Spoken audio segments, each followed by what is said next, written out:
All right. Happy Monday, everybody. Big waves to you. Good to see you. Good to see you. Yes, yes, yes. So good to be here with you this week. I'll be here all week. Excited to be partnered up with Andrea, bringing you the Coach's Corner. And we've got some, and just so you know, I'm coming in. Everybody's like, where you at? What are you doing? So I'll give you a picture. I gave everybody else a little earlier. Coming to you live from Bimini in the Bahamas. So I've been fishing the last couple of days.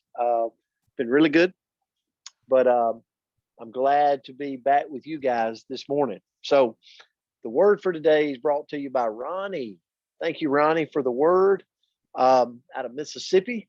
Inspiration, inspiration, and I'm actually going to come to you a little bit different, and I'll talk to you kind of where I went. Like when I think about the word inspiration, I go right to the heart of like who inspires you? Like how can you be inspired and all that? And if you look at the definition, it's like the process of being mentally stimulated to do or to feel something. But then I saw another definition that took me in a completely different way. And I hope this helps you this morning. The drawing in of a breath. And I went, I wouldn't have thought, like that didn't come to my mind when I saw inspiration, right? Or when I saw the word.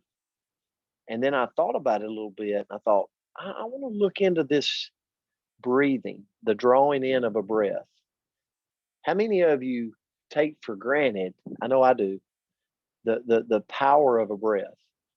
Like I think we would all agree that we got to have it to survive. But do we think about it? Right? It's kind of like, do you think about your car cranking when you go out and turn it on? Do you think about your brakes working when you press on? Like it's all of those things that are taken for granted, right? But then it's not taken for granted if it doesn't happen, right? So that's kind of where my mind went this morning, and I thought, let's dive into deep breathing, like we're talking about getting better in 2023, getting better.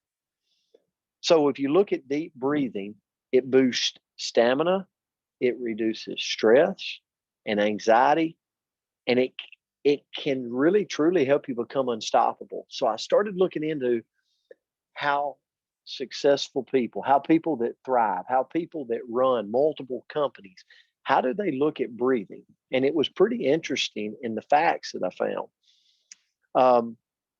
The ability to take deep breaths is necessary to win. Deep breathing exercises help you get proper control over breathing in general, and it improves your lung capacity. I'm like, okay, I think we all know that.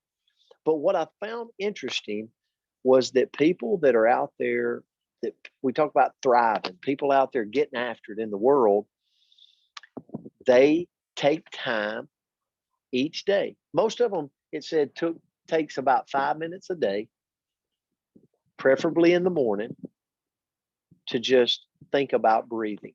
And it talked about they'd take a sheet of paper out and as they're getting ready to start the day, and they might do something just as simple as they're taking in a breath, they're drawing a straight line. And then they're drawing a line over and a line up and a line over, making a box. And they'll just simply put some mind into a straight line on paper, making a box for 5 minutes with nothing else going on. Do you find that interesting? Has any of you ever done that? Like, and concentrate on breathing. And it was interesting because it said that a lot of people that are high achievers will practice the art of just simply focusing on taking oxygen in and exhaling. And I thought, phew, how interesting. And one of the things it said was it reduced their anxiety, it reduced their stress, and it got them ready to and prepared for the day.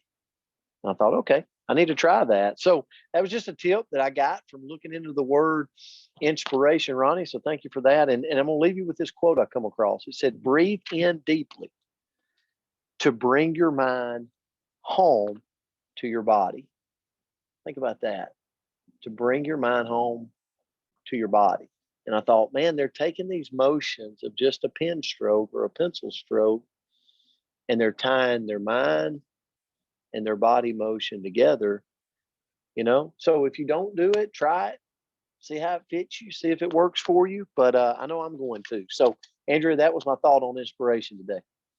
Well, I love that completely different direction, which is probably one of my favorite parts. I love when we just go, whew, right? So that was really, really fun and a great way to put it. So inspiration, I just kind of looked into the meaning, a different definition than what Coach did, but it's a feeling of enthusiasm you get from someone or something that gives you new and creative ideas. And, Thomas Edison's the one that said genius is 1 part inspiration and 99% perspiration. And, nobody's going to discount genius and go, they're not going to undervalue being really, really smart. But I think that there is tremendous value in inspiration, because that's what sets things in motion so that we're willing to have the perspiration, right? Do the work that makes us sweat. And, I think about my life, and maybe yours is a little bit more exciting, but my life can be pretty mundane. Like, I've got to get up. I kind of get up roughly the same time. I exercise roughly the same time. I, meal prep, I read, I, work. I do all these things that could be maybe to some people just perhaps a little bit dull. But I'll tell you, I get up most days pretty excited to get after it. Most days I'm pretty inspired to go do all of those things.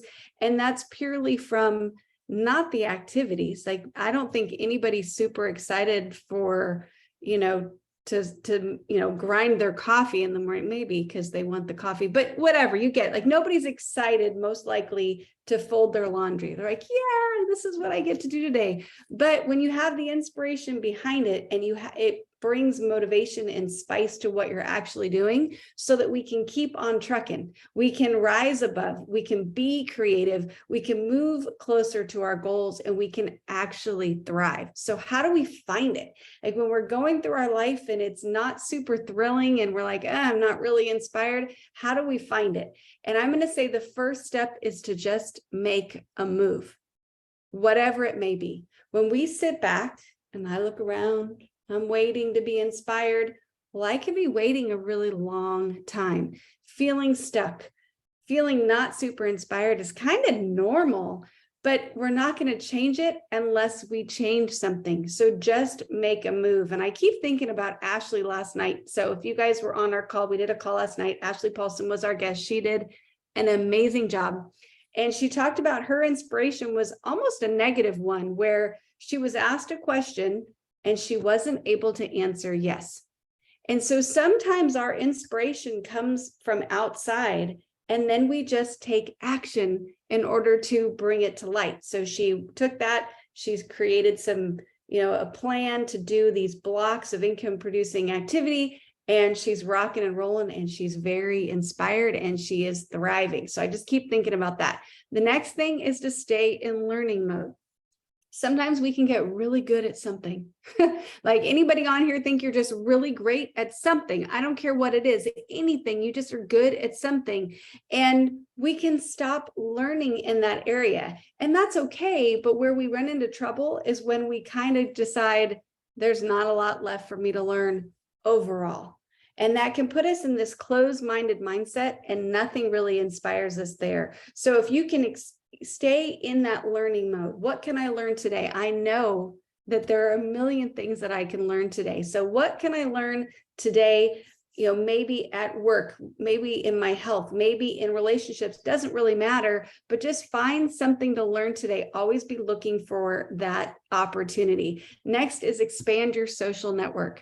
And Coach talks about this. We hear about it all the time. The 5 people we surround ourselves with are the 5 people that we're going to become the most like. So expand that network to find people that inspire you. If they're doing something, like if I want to be on a fishing boat in the Bahamas, I want to be on a fishing boat, maybe a regular boat. I don't know if I want to fish in the Bahamas. Well, I need to surround myself that that's part of their normal life, that this is something that they do, that they have figured out a way to be able to afford that boat and take that time and do all the things, right? Well, so those are the people that I need to expand my social network to include, so that I can have a little piece of that and grow with with that in my world. And then the last one I thought was really interesting, where it says limit your choice.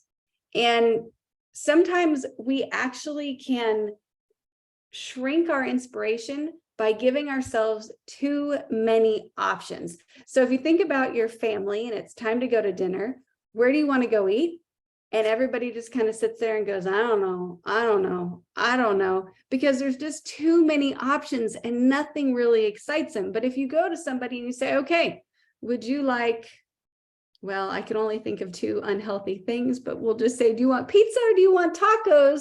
Most of the time, they're going to come up with one. They're going to say tacos. Oh, let's go get tacos, right? So when we limit our choices, we can allow ourselves to get more into that move mode and more inspired. So thank you for this one today, Coach. I'm so glad you were able to join us. Thank you for the view. That's absolutely gorgeous. I am inspired by that and look forward to seeing you all back here tomorrow.